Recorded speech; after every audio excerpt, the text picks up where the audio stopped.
సాధారణమైన వ్యక్తి కాదు. ఎవరైనా ఈ భూమి మీద యేసు ప్రభు వారు వచ్చినంత వరకు, అంటే భూమి సృజించిన మొదలుకొని భూమిని దేవుడు నిర్మించినది మొదలుకొని, అర్థమవుతుందా? యేసుక్రీస్తు ప్రభువారు ఈ భూమి మీదకి వచ్చిన దాకా భూమి మీద ఒకే ఒక్క జ్ఞాని ఉన్నాడు. ఆ జ్ఞాని ఎవరు అనంటే సొలొమోను. ఆ జ్ఞాని అన్నాడు కాబట్టి ఈ మాటను మనం ఏం చేయాలా? వినాలి, మన మనసులో దాన్ని ఉంచుకోవాలి, ఆ మాటను బట్టి మనము జీవించాలి. ఎందుకనంటే ఇతను సాధారణమైన వ్యక్తి కాదు. అందుకని ఈరోజు మీకు ఈ మాటలు నేను చెప్పాలని ఆశ కలిగి ఉన్నాను. దేవునికి స్తోత్రం, హల్లెలూయా. కాబట్టి గమనించండి ప్రియమైన దేవుని బిడ్డలారా, మనము దేవుని పట్ల భయము భక్తి కలిగి ఉంటే మనకి ఏమొచ్చింది అని అంటే, చాలా మంది ఎందుకులే అని అనుకుంటారు కదా. మనం అలా అనుకునే లిస్టులో మనము ఉండకూడదు. అర్థమైందా? మన భక్తి ఒకానొక దినమును మనల్ని కాపాడుతుంది ప్రియులారా. అర్థమైందా? అందుకని కొన్ని మాటలు మీకు తెలియపరుస్తాను. చూడండి, కీర్తనల గ్రంథము 33వ అధ్యాయము 19వ వచనము.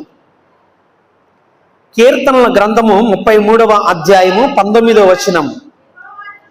యెహోవా దృష్టి ఆయన యందు భయభక్తులు గలవారి మీదను, ఆయన కృప కొరకు కనిపెట్టుకుని వారి మీదను నిలుచున్నది. దేవునికి స్తోత్రం, హల్లెలూయా.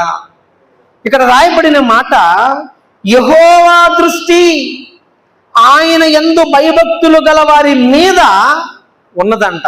ఏముంది? ఎవరి మీద ఉంది చెప్పండి? ఆయన యందు భయభక్తులు కలిగిన వారి మీదన యెహోవా దృష్టి ఉంది. ఏముంది? యెహోవా దృష్టి ఉంది. నీ భక్తి ఎప్పటికీ వ్యర్థము కాదు. ఎందుకంటే దేవుని మాటలు ఇక్కడ రాయబడినాయి. ఏంటంట?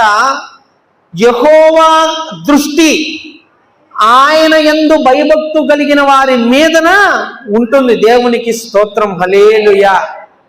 కాబట్టి గమనించిన ప్రియులరా, దేవుని దృష్టి అనేది మన మీద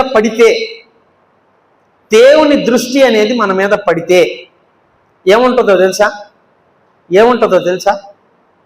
ఉదాహరణకి నేను ఒక మాట చెప్తాను.